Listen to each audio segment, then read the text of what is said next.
Bonjour, bienvenue sur la chaîne de la fraude de l'humanité. Aujourd'hui, nous allons explorer ensemble la loi Sestuy-Quevier Act et son influence sur notre vie actuelle. Si mon contenu vous convient, n'hésitez pas à partager mes vidéos autour de vous.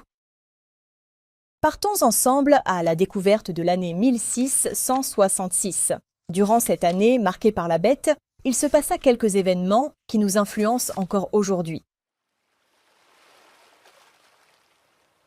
Revenons dans le contexte de l'époque. Comme vu dans le dernier épisode, les routes commerciales maritimes transatlantiques ont été créées dès le XIVe siècle. Donc en 1666, les voyages transatlantiques sont courants, mais ceux-ci durent plusieurs semaines, voire plusieurs mois. Par exemple, celui de Christophe Colomb dura 2 mois de l'Espagne aux Caraïbes. Vasco de Gama lui mit plus de 10 mois pour contourner l'Afrique et arriver en Inde. Beaucoup de ces explorateurs ne revenaient malheureusement jamais. Les familles attendaient des mois, voire des années, en espérant revoir leurs proches.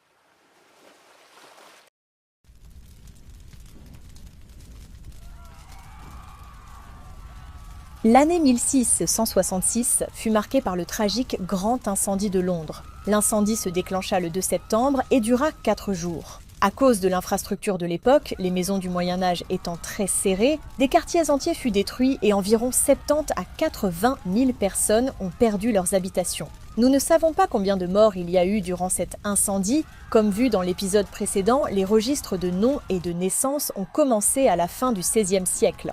Durant l'incendie, nous ne sommes qu'au début de ceux-ci. Ils sont encore mal entretenus et les déclarations restent incertaines.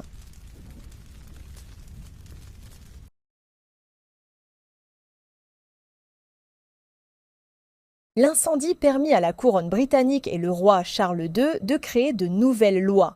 Notamment des réformes financières ont été mises en place pour aider à la reconstruction de la ville et pour limiter les pertes économiques à long terme. Ces mesures ont impliqué plusieurs aspects financiers. Création de fonds d'indemnisation. À l'époque, il n'existait pas de système d'assurance.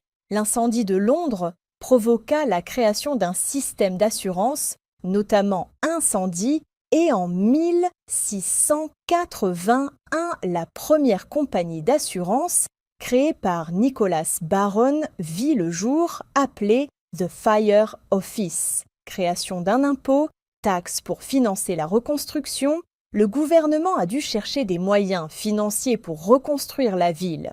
Une partie de l'argent nécessaire a été obtenue par l'émission de prêts publics et l'autre partie par des taxes spéciales sur les maisons et les biens. Réforme dans la gestion des finances publiques.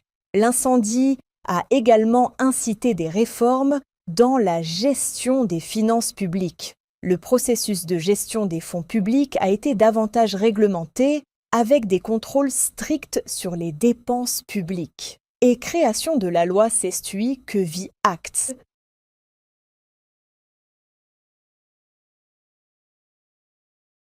Nous arrivons gentiment à la loi qui nous intéresse. Mais avant cela, il faut bien comprendre que l'incendie de Londres fut un accélérateur pour la mise en place de nouvelles règles, normes, lois. Grâce ou à cause de ce ravage, les normes de sécurité furent renforcées. Les assurances sont nées. Le système bancaire, qui était encore à ses balbutiements, prit son envol. Des normes de construction ont été imposées. Il est temps de se poser cette question. Est-ce que cela fut pour le bien du peuple ou pour arranger un système gouvernemental ? L'histoire nous apprendra qu'après chaque grand événement traumatique, de nouvelles lois ou obligations voient le jour, bien sûr, nous pouvons nous dire que cela est pour la sécurité de tous et que cela aide le peuple. Mais trop de sécurité nous restreint de plus en plus. Réfléchissez-y, passons maintenant au Sestuy-Quevier Act.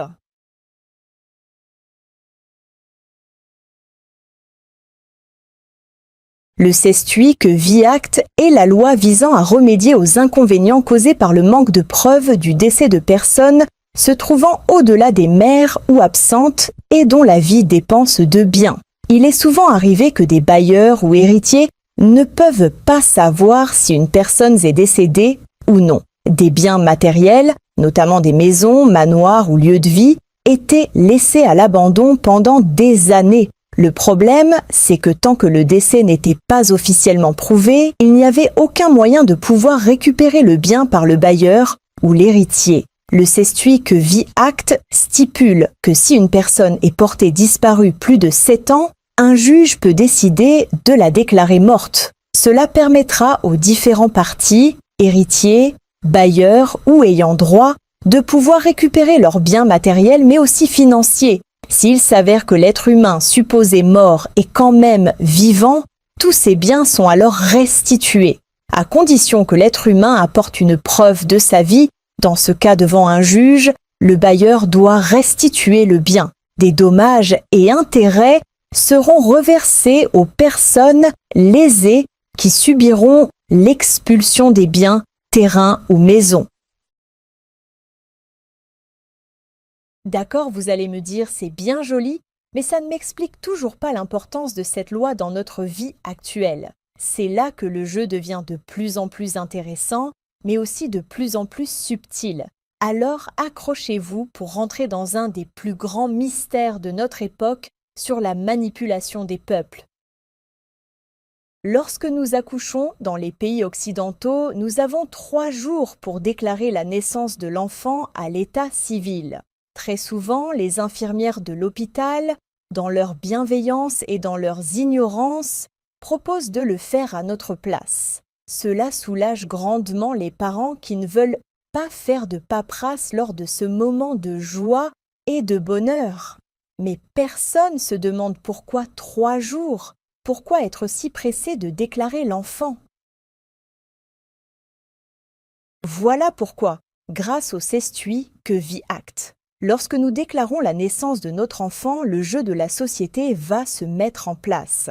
Il faut se rendre compte que lors de la déclaration de naissance, nous annonçons en fait la disparition en mer de notre enfant. Le jeu de la société va alors se mettre en place.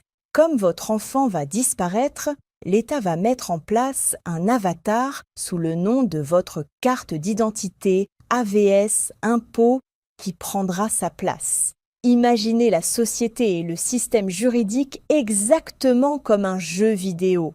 Vous, le joueur, le réel être humain, êtes à l'extérieur du jeu. Lorsque vous enclenchez le jeu vidéo, votre personnage, votre avatar va prendre votre place dans le jeu. Quand vous jouez, vous êtes, enfin votre avatar, est soumis aux règles du jeu. Dans le système juridique, c'est la même chose. Le problème, c'est que nous, les êtres humains, nous ne savons pas que c'est notre avatar qui est soumis au jeu. Nous croyons que c'est nous, l'humain, qui devons jouer au système juridique. Réfléchissez, lorsque votre enfant va naître, vous allez l'appeler par son prénom, que vous avez choisi, mais jamais par le nom de famille, qui est une invention du système. Une fois la déclaration faite, le personnage virtuel va prendre votre place. On appelle cela une personne juridique. Vous, en tant qu'être humain, êtes mis entre parenthèses, vous n'existez plus le temps du jeu.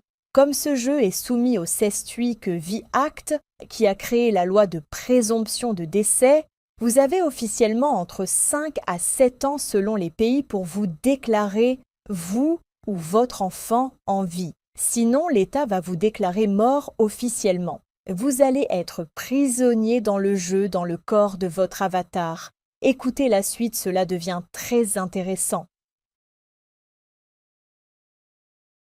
Tout d'abord, lors de la déclaration de naissance, l'État va le dire à la Banque mondiale. Celle-ci va ouvrir un compte au nom de la personne juridique.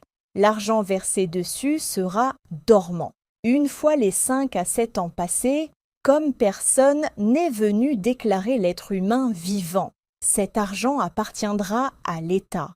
Celui-ci pourra l'utiliser pour jouer en bourse ou pour son plaisir. Il faut s'imaginer que l'État est un berger avec ses moutons. Lors d'une naissance, les banques estiment la valeur de l'agneau qui est né, donnent la somme au berger, mais n'osent pas la dépenser. Pour l'instant, l'État n'est que le gardien de cet argent, car légalement, l'agneau a 5 à 7 ans pour déclarer qu'il peut gérer son argent seul et qu'il est bien vivant.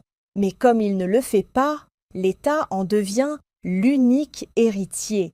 Il hérite également de tous ses biens, il devient le propriétaire exclusif de tout ce que l'être humain possède, y compris de l'avatar à qui il peut faire n'importe quoi sous couvert de loi ou de règles. L'État devient le maître du jeu. Je vous fais un petit résumé pour bien comprendre la mise en place du jeu de pouvoir exercé par les États avec la complicité des banques et des religions. D'abord, la mise en place d'un nom de famille grâce à l'unam sanctam vu dans l'épisode précédent, puis ensuite le cestui que vit acte, la déclaration de naissance est créée, c'est en fait une déclaration de disparition et elle devient une déclaration de mort au bout de 7 ans. Loi de présomption de décès. Grâce à ces deux lois et à toutes les lois créées autour d'elle, un personnage virtuel est créé pour jouer dans le jeu de la société. Ce personnage s'appelle la personne juridique.